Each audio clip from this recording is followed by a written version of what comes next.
We remain steadfast in our commitment in delivering local news that matters. Stories that inspire. Enriching the lives of Filipinos in the Philippines and across the globe. This is your GMA Regional TV. Buong puso para sa Pilipino. Nagpaanak sa namatayng 16 anyos, rehistradong midwife GDI. Presyo sa asin matag sako ni umento hangtod 245 pesos. Ubang mananagat, magbugsay na lang kuno, dili na magdimotor.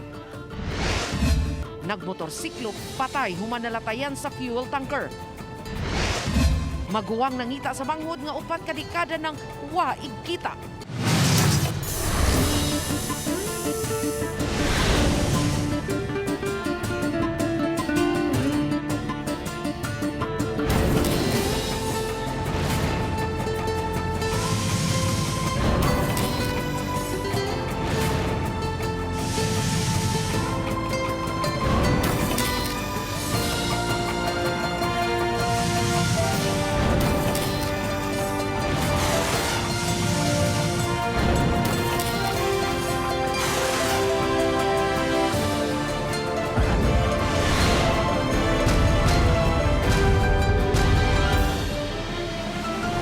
Ang GMA Regional TV Balitang Bisdak.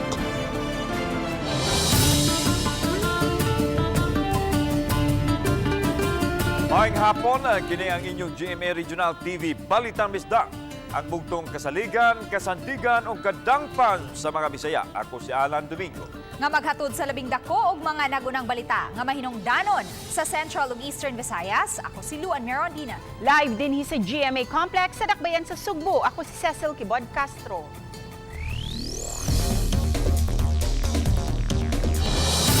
Pipila sa mga mananagat sa Talisay City ni Tiabaw na usam sa subling pag-usbaw sa presyo sa mga produktong petrolyo. Ang uban kanila nagplano na nga magbugsay na lang aron makapanagat. Samtang adunay pipila kanila miingon nga mangita na lang og trabaho o kahalaing panginabukian. Ang detalye sa report ni Femari Dumabo. Ganihang buntag naabtan sa GMA TV Balitang Bisdak kining grupo sa mga mananagat nga wauna nanagat. Nang hiyawat una sila nga mukita sa laing paagi. Ilang giangkon nga dugang problema na gyud ang padayong pagsaka sa presyo sa petrolyo. Ilabi na nga gasolina ang gamit sa ilang mga motorbangka.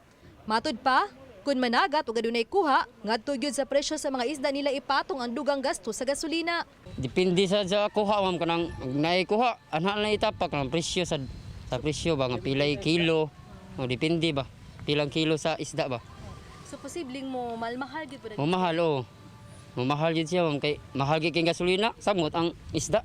Pero buyag yun, kagado pa huwag, kaya may paunon. Mahal masan ang tuloy. Mahal sa tuloy ba? Nya, Mahal ang paon ba? Ang paon mo, mahal nga.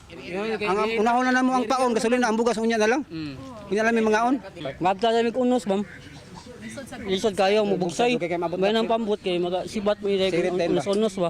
Samtang imbis nga magmotorbangka, magbugsay na lang ang plano niining dulaan sa 50 na katuig nga mananagat nga si Tatay Himilo Kanyada, taga Purok Repolyo sa Barangay Poblasyon sa Dakbayan sa Talisay. Mas maayo gid ang motorbangka kay makaabot man og lagyo nga panagatan kaysa mamugsay ra ka anir makas dool. Namugsay na lang ko. Ilang panawagan nga unta matabangan sila sa gobyerno nga di kaayo maduot ning padayong pagsaka sa presyo sa halos tanang palitunon. Uba ni Jun Sulon. Ako si Femari Dumabok. Balitang Bisdak.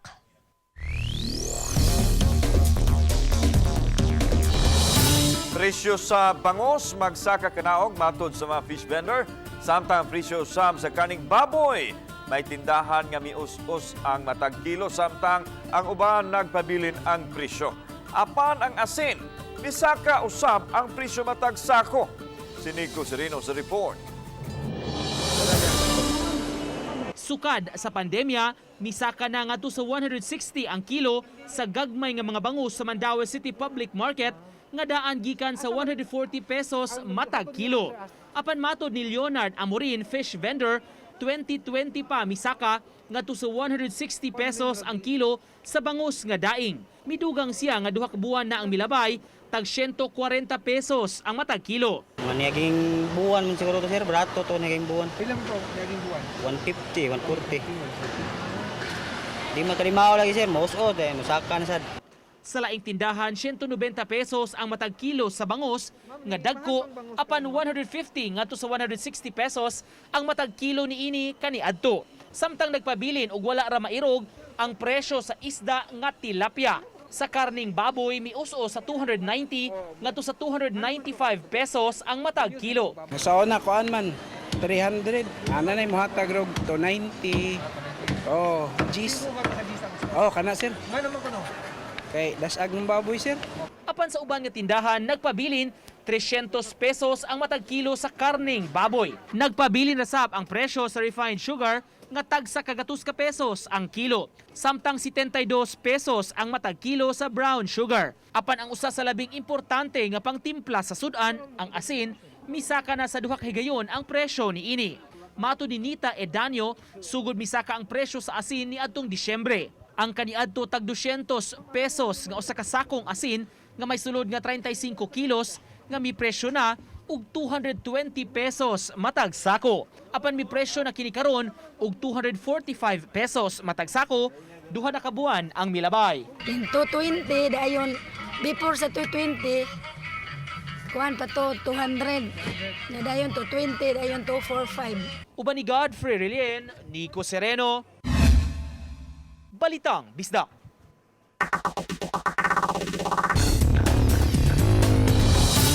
Nabantayan sa Minglanilla Traffic Commission nga sagad sa National Highway sa may barangay Tungkop ug sa barangay Kalahuan mahitabo ang vehicular accident nga ang uban makulikam. Usa sa nakitang hinungdan mao ang kangit-ngit sa dapit ug walay traffic light. Ang detalye sa report ni Femery Dumabo. Sukad niya itong Agosto 1 hangtod karon dulana sa 30 ka mga disgrasya sa darang natala sa Mitcom Command Center. Di mumino sa napulo na hitabo dinhi sa crossing sa barangay Tungkop. Nakuhaan sa CCTV ang pa-left turn nga SUV padung sa south. Nakita usab sa CCTV monitor ang kusog nga pagpadagan sa sedan nga milahos og bangga sa kilid sa SUV. Tungod sa kakusog nilahos pa ang sedan ngadto sa gutter ug ngadto sa koral sa usa ka establishmento dayon sa signage. Kining usa ka motorsiklo nga paingon sa south nga mi-overtake unta sa sakyanan. Kalit nga untang ni hunong kay gipahunong na sa mga traffic enforcer. Maong na-slide kini ug nadasmag sa laing motorsiklo nga migawas na sa usa ka iskinita ug mapadung unta sa dakbayan sa Sugbo. Tungod sa kadako sa karsada, ang mga motorista murag kumpiyansa ba? Crossing po siya. So mo na nga usa sa tong measures nga ibutang da is magbutang gitag traffic lights. And then, butangan to ba suka additional lights, sir? Yeah, additional kawali na project sa mayor nga additional lights, no, kanang mga solar lights. Samtang lima usab ang natalang aksidente sa may atubangan sa amusement park sa barangay Kalahuan. Nahuli ka mang pag-U-turn sa multicab sa dili U-turn slot nga mao'y hinungdan nga nadasmagan sa PJ nga kusog ang pagpadagan. Sama sa barangay Tungkop, kakuwangan sa traffic light ang gitumbok nga hinungdan. Luwas ray noon ang mga nalambigit sa mga aksidente. Mupataw madug mga kausaban sa trapiko ang Mitcom aron kalikayan ang dugang aksidente. Nangutay project karon sa Minglanilla nga additional ang butang put up gitag mga bag-o nga traffic lights, no, kay since wala naman tatong karaan nga traffic lights. Then napuntay mga area mo nga pedestrian lang ang naa. So ang plano nato ni Mayor is butangan gyapon natog suga para mas safe gyud. Uba ni Jun Sulon. Ako si Femery Dumabok. Balitang Bisdak. Ang nagpaanak sa 16 anyos nga inahan sa sitio Danau-Danau, barangay Basak, Lapu-Lapu City, kinsa namatay human sa kapin usa ka oras, usa ka midwife ug dili mananabang matud sa City Health Officer. Ani ang report. Gikonfirmar ni Dr. Agnes Cecil Realiza, City Health Officer sa Lapu-Lapu City, nga kanhi kawani sa City Health Office ang gitumbok nga nagpaanak sa 16 anyos nga si Mary Grace Cabreros niadtong Agosto 23 sa panimay sa iyaan sa batang inahan. Gipugnan lang una sa RTV Balitang Bisdak ang pangan sa naasoy midwife kay wa pa kini makuhai sa iyang habig kabahin sa pasangil. Licensed midwife gid siya, no? when in fact naging during the previous years nakatrabaho pa man gani na siya diri sa City Health Office. So pwede ra gyud siya nga makapadeliver pero dili lang home delivery, sa facility lang gyud. Mato ni Dr. Realiza, bisan ang lisensyadong midwife, gidid-an na nga makapaanak sulod sa balay ilabi na kung gihulagway kini nga usa ka high-risk pregnancy. Kay minor di edad si Mary Grace, makonsiderar siya nga nalakip sa high-risk category, busag gikinahanglang sa hospital gayud siya mga anak. Naghimo na mi og kanaging naghimo na mi og letter, no, amo na isend niya, no, kanaging karon tin simnahona for an audience niya, no, pariu na mo siya para maimbestigahan na mo unsa gyud itabo. Doon amo siyang sultian, wati siya kay balungan na natay ordinance nga wala nagi home delivery, bisag kinsa pa, bisag ma-doktor pa ka, ma-nurse pa ka, ma-midwife or unsa mahilot, wala nagi home delivery. All delivery should be done in a facility. Gani sa Lapu-Lapu City, may ordinansa man nga higpit nga nag-require sa mga professional healthcare practitioners sa pagpaanak lang sa mga healthcare facilities sama sa hospital o baka sa birthing center. Sa first offense, multa nga 1,000 ka pesos. 3,000 pesos nga multa alang sa second offense, samtang 5,000 pesos ang multa sa third offense ug ipatuman ang bag-ong lagda sa administrative investigation sa Professional Regulations Commission kun PRC. Sa interview kang Basak Barangay Captain Isabelito Dainarla kagahapon, gikonpermar ni ini nga makadagang higayon ng gipahimangnuan ang naasoyng midwife nga higpit nga gidili ang mga home deliveries kun ang pagpaanak sa balay. Amo nang giwarningan na gina siya kadaghan na nasa notice gikan sa kuan sa DOH nga di na siya panabangon, kay delikado lagi. Ya mo lagi mo kuan gid siya, mo hikoy gid siya og panabang ba tawagon siya. Base sa death certificate sa 16 anyos nga si Mary Grace, hypovolemic shock ang immediate cause sa kamatayon ni ini. Ang pamilya midangop na karon sa kapulisan aron mapa-autopsy ang patayng lawas ni Mary Grace. Uban ni Marlon Melgazo, Luan Merondina, Balitang Bisdak. Kapulisan sa Dakbayan sa Sugbo midemand og public apology sa nagpost sa social media mahitungod sa giingong kidnapping incident nga gihulagway sa pulis nga walay basihan. Samtang Cebu City Mayor Mike Rama miawhag sa katawhan nga ipatigbabaw ang kamatuuran batok sa mga bakak nga mikatap sa social media. Aniya ang report. Natumbok na sa Cebu City Police Office ang identity sa usa ka lalaki nga mipost sa social media mahitungod sa giingong kidnapping incident. Matod ni Lieutenant Colonel Wilbert Parilla nga nagdemanda sila og public apology sa nagpakatap sa kasayuran sanglit nakamugna kini og kabalaka sa mga tao. We would like to demand also for the apology so that we can make also necessary report. That will be included. That is also the requirement that has been given to us by our higher officers from the regional office. Bisan og giwagtang na ang FB account nini apan porsigido ang PNP nga gukdon ang anaa sa likod sa pagpakatap og mga false information. Ang ingon ini nga mga isyu ang gitutukan karon sa kapulisan nga nagsaulog usab sa ilang ika-121 nga police service anniversary. Sisiguraduhin niya na magfa-file tayo ng kaso against sa kung sino man ang nagpapakalat ng mga fake news na ito or kung sino man po ang nagpapakalat ng mga ganitong klase ng issues. Samtang ipadayag ni Mayor Mike Rama nga ipatigbabaw ang disiplina sa mga tao pinaagi sa pagpatigbabaw usab sa kamatuoran patok sa mga bakak. Magsugod kini sa responsableng pagpadako sa mga ginikanan sa ilang mga anak. Ang mga suspect sa false information mamahimong mag-atubang og kaso. Authority, discipline, that will have to be complied with. And do not mangle, do not make a joke or a mess of the rule of law. And if you do that, you are my enemy. Kauban si Clover Lumayag, ako si Alan Domingo. Balitang Bisdak.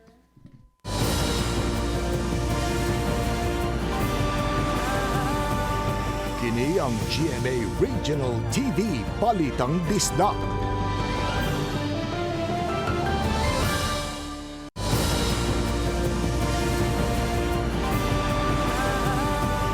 Kini ang GMA Regional TV Balitang Bisdak. Tagiya sa mga floating cottages nga nabatayan sa kadagatan sa poblasyon Talisay City. Sukad niya itong weekend, may klaro nga family use pa kini o dili pang negosyo? Ang detalye sa live report ni Femari Tumabog. Fem.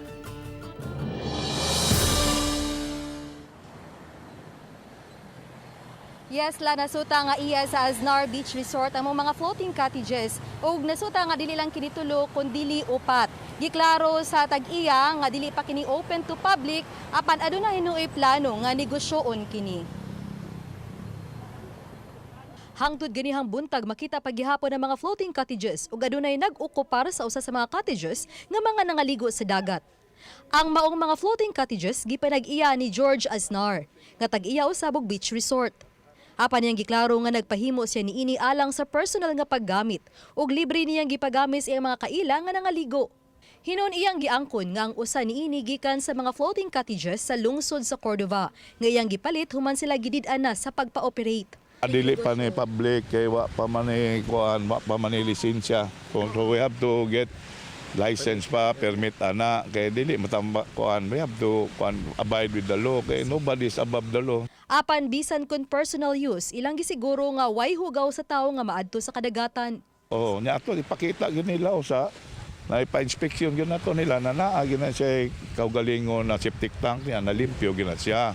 Nadili gyud na siya ka makahugaw sa dagat. Kaya mo man daw isyu sa Cordova ko kay hugaw kay ito ilaha. Apan niyang giangkon nga nagplano silang inegosyo kini ug andam silang mutuman sa gikinahanglang mga rekisito. Mong una silang niduol kang poblasyon Kapitan Edward Alisna aron matud pa makadugang sa tourism activities ug panginabuhian sa mga mulupyo sa maong dapit. Mohimo sa tagingonana kay labi ka na karon mahal na ang gasolina. So imbis na maadto mos karon ba nyawa naman dito so basta limpyo lang pagkabuhat nato dire ang atuag yung kuan na naay septic tank atong kaugalingon nya na sa CR dire. Unya na ha pag maabli na nas public. Kaya nga ako sang usa ka hunahuna ko na kay muhatag sa nag at the same time kanang mga livelihood project dire sa mga kuan nato sa mga bangka kay naglamdag ko mo hato diyan. Si BC Mayor Choi Aznar kinsa pagumangko ni George ditugan nga gahapon daw sabsiya na kay baw kalabot sa mga floating cottages. Kay wala pa'y ordinansa nga mag-regulate sa floating cottages ug kung tinguha siyang uyuan ang magnegosyo niini. Ilang siguroon nga mukuha sila sa gikinahanglang clearances ug permits gikan sa barangay ngadto na sa City Hall. Samtang musugyot usab siya sa komitiba sa turismo ug sa environment sa paghimo og ordinansahon aron pag-regulate sa maong mga floating cottages ug masiguro nga dili maproblema susama sa nahitabo sa lungsod sa Cordova. Gikuanta sa atong licensing more or less mahimuan po nato og kaning regulation no para dili mahitabo sa mga ubang mga lungsod nga kanang pag-profit kanang pagdaghan no sa mga cottages. So karon mo na ron gitan-aw na sa atong kaning tourism office put together sa atong licensing kung unsay pwede nato mabuhat. Suma ni Aznar, bukas ang syudad sa dugang kalihukan na lang sa turismo diha sa kadagatan. Apan siguro no sabang kalimpyo ug nga dili mapiktuhan ang marine sanctuary.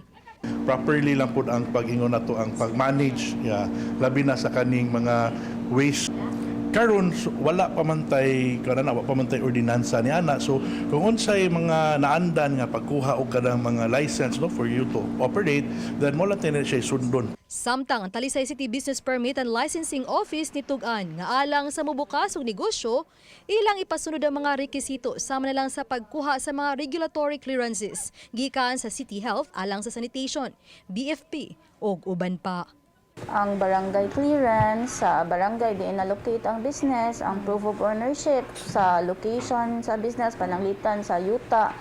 Dayon before sa siya mo issue ang si mayor og business permit, kinahanglan sa mo submit siya og zoning clearance, sanitary clearance, mga ingon ana og katong sa solid waste clearances, mga regulatory clearances nga i-issue sa mga respective office before ma-issue ang business permit. Aside from paying, of course, the business tax.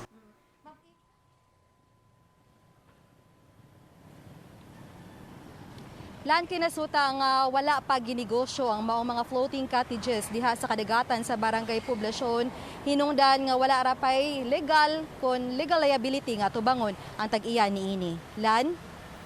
Daghang salamat, Femari Dumabog. Mga kawani sa dakbayan sa Mandawi, sa kabaranggayan ug bisan sa nasudnong kagamhanan, gipasidunggan atol sa ika-53 katuig nga charter anniversary sa dakbayan. Si Nico Sereno sa report. Unang gipasidunggan ang mga kawani sa nasudnong kagamhanan nga naglangkob sa taga-Department of Education, Bureau of Jail Management and Penology ug Philippine National Police. Si Marcolito Kahiyang, traffic enforcer, mo'y bugtong nakadawat sa Exemplary Act of Honesty human niya iuli ang salapi nga iyang nakitaan. Gipasidunggan usab ang nag-top 10 sa physician ug nursing licensure examinations. Giilasab ang nahimo sa makawani sa City Hall nga nanarbaho sulod sa 15, 20, 30 ug 40 katuig. Laing gipasidunggan ang mga retirees sa tuig 2020, 2021 ug 2022. May makawani sab nga mga division chief ug department head nga giila nga mga outstanding employees, division chief ug department heads. Gawa sa plaque of appreciation, nakadawat sab sila og cash prize. Musumada sa 2 milyones pesos ang gigahin sa dakbayan, isip pahalipay sa mga outstanding employees, division chiefs ug department heads. Sa iyang pamahayag nang hinaot si Mayor Jonas Cortez nga ang gipasidunggan nga mga empleyado ug mga opisyales sa City Hall mahimo untang sumbanan alang sa uban. With exemplary performances, inspire all of us to be better in serving our city. Uban ni Godfrey Relien, Nico Sereno, Balitang Bisdak.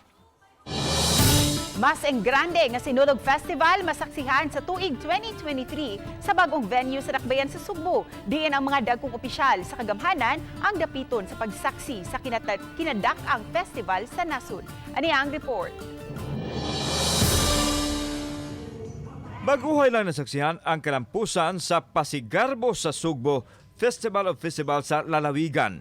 Nga gipahigayon sa dakbayan Sugbo diin, nakita ang katahom o kaanindot sa talan-awon mugna sa performance sa mga contingents. Ang sunod na usab nga atangan mao ang Sinulog Festival nga nahunong og 2 ka tuig tungod sa pandemic.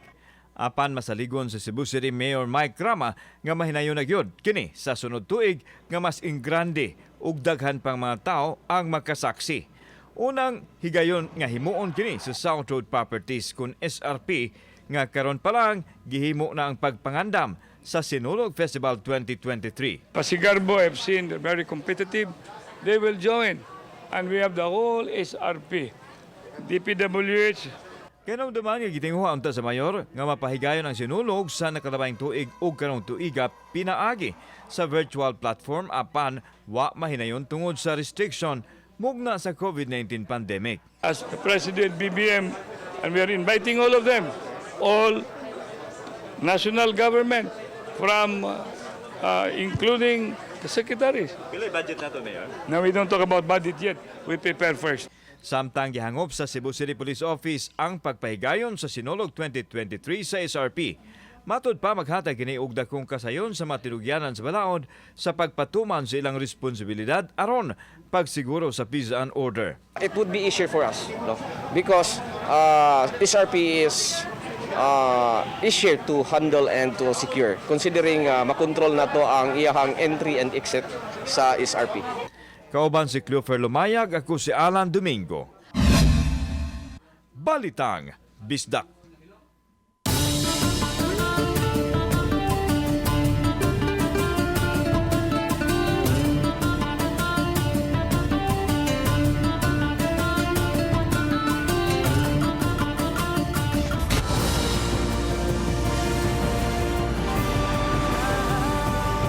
Kini ang GMA Regional TV Balitang Bisdak.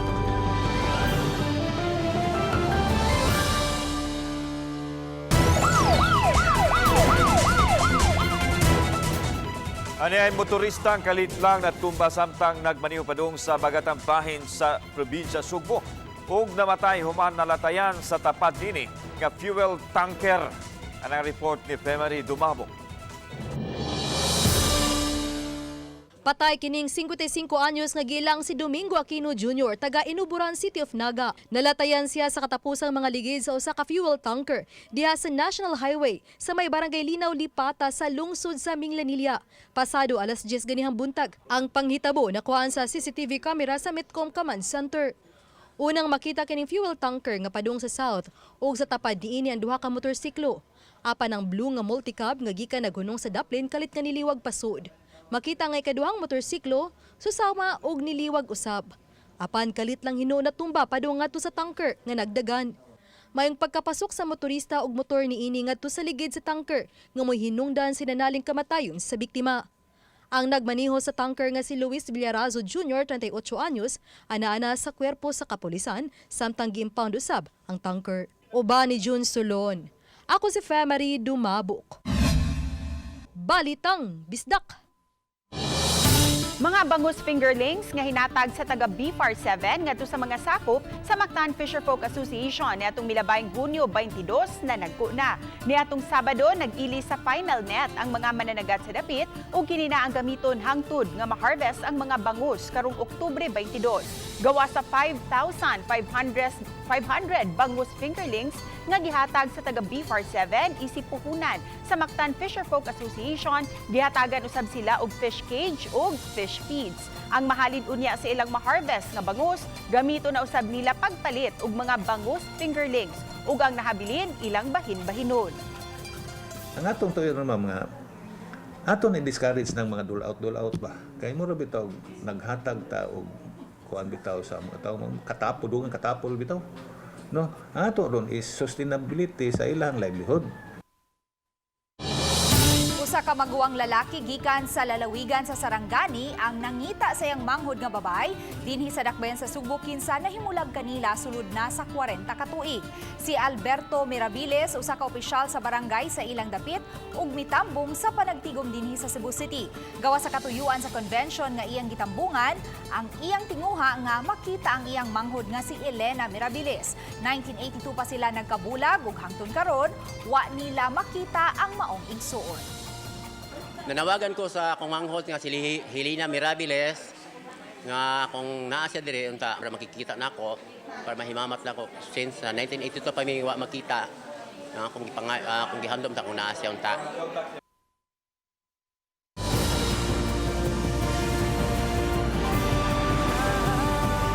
Kini ang GMA Regional TV Balitang Bisdak.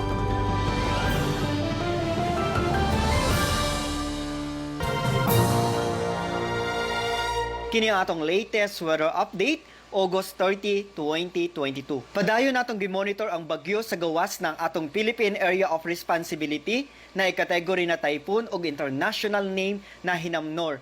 Ganihang alas 4 sa buntag ang sentro na asa 1,830 kilometers, silangan amihan ng silangan ng extreme northern zone.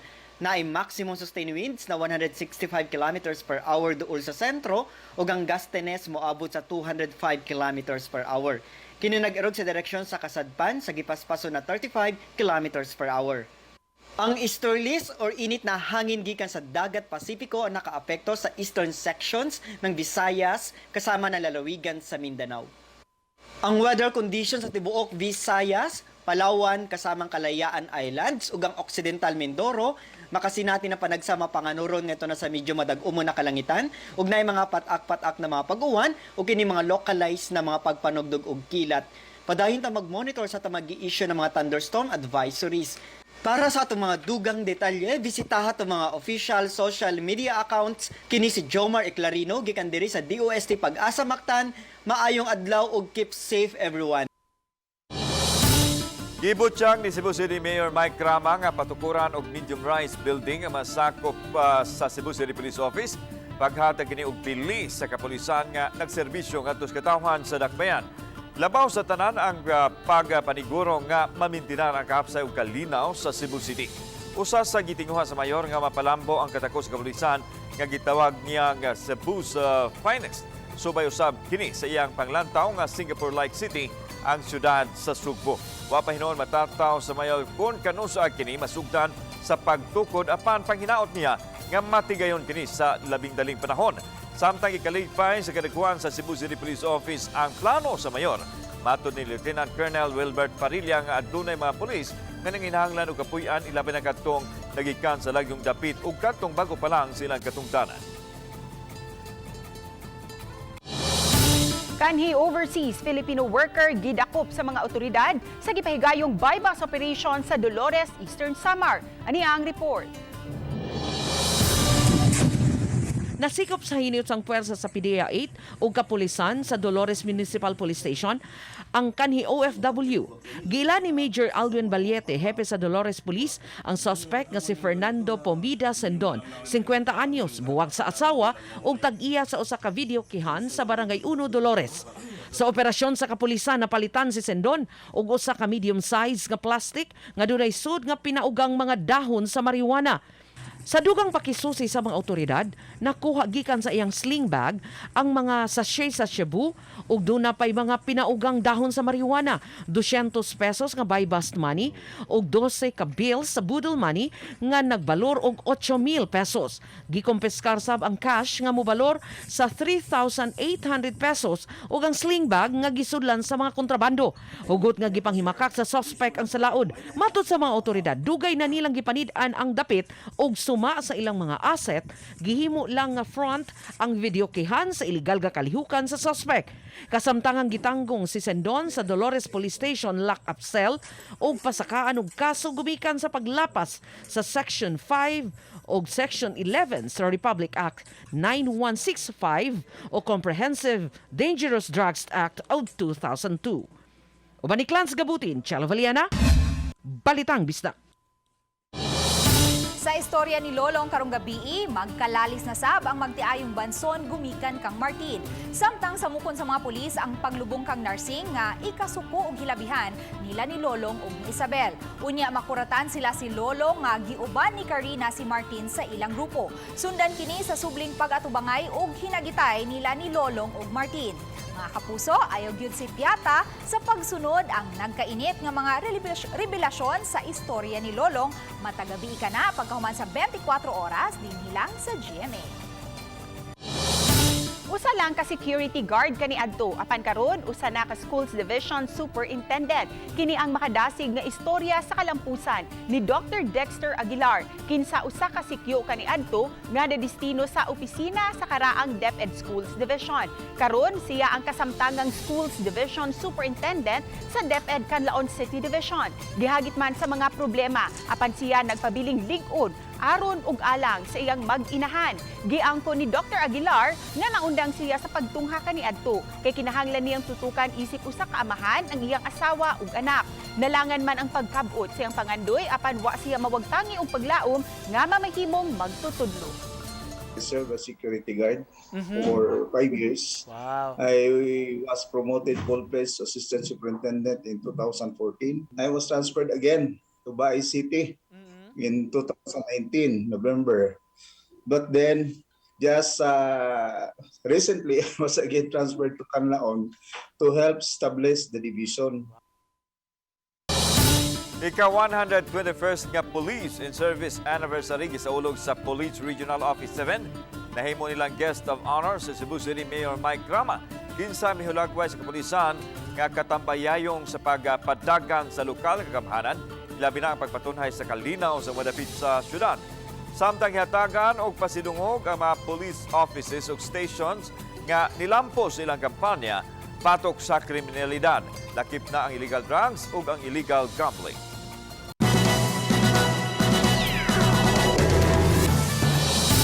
Jail warden sa Minglanilla BJMP facility mo'y napili ning tuiga nga Best Municipal Jail Warden sa tibuok nasod. Si Jail Chief Inspector Mark Tunyakaw nakadawat usab og BJMP's Best Medal tungod sa daghang kalambuan nga nahimo niini sa ilang pasilidad alang sa kaayuhan sa mga PDL.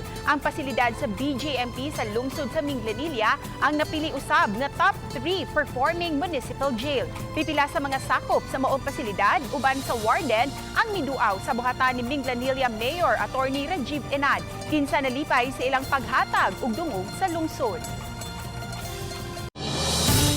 Daghang salamat sa mga kapuso nato apil na nga na sa gawa sa nasod nga nakisayod sa mga dagko ug mga nagunang balita sa rehiyon. Ako si Luan Merondina. Gikan din sa Central ug Eastern Visayas. Ako si Cecil Kibod Castro. Ang inyong balita, ang among balita kay matag lokal nga balita mahinungdanon kini ang inyong GMA Regional TV. Balitang Bisdak kung puso para sa Pilipino. Ako si Alan Domingo, may hapon mga kapuso.